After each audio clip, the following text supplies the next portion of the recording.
Milo. Welcome to Hoover Productions, where we make self-propelled cars for physics class.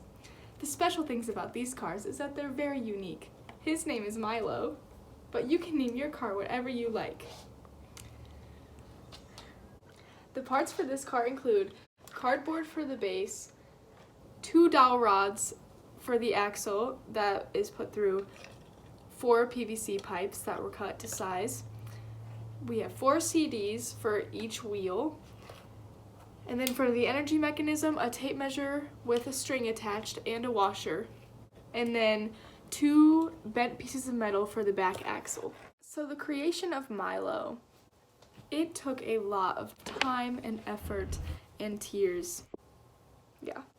The reason that Milo's run was so successful down the 3rd floor hallway was because of his ability to use 2 different types of energy.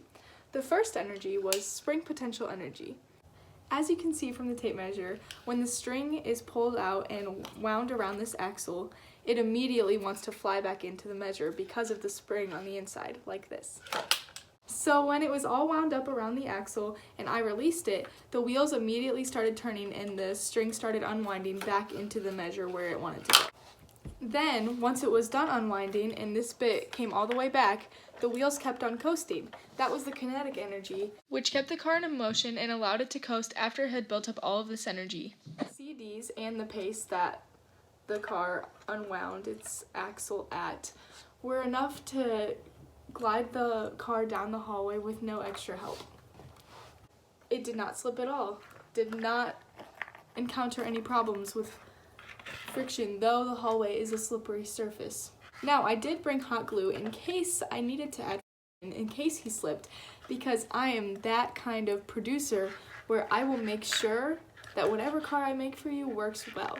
The building of the energy mechanism, which was a tape measure, just meant unraveling the tape until it was almost at the end and then chopping off the rest of the measuring tape. In its place, I had my dad drill a hole in the measuring tape for me, and then I tied a string to that measuring tape. That string would serve as the measuring tape, but it would just wrap around the axle easier than a measuring tape. In the back axle, I had my dad cut like a slit in there so then I could attach the measuring bit to it. Just once it was done unraveling, it would have so much motion that it would just fly out of there, so then it could keep coasting. I hot glued a washer to the opening of the tape measure, so then once the string unraveled, it would go in straight and make a smooth transition because it wouldn't get caught within the tape measure. Underneath the cardboard base, I attached PVC pipes with hot glue, so then we could put a dowel rod through those PVC pipes and then hot glue CDs to the outside of the rods. The CDs served as the wheels, and that way they were able to spin because they were just spinning through the PVC pipe.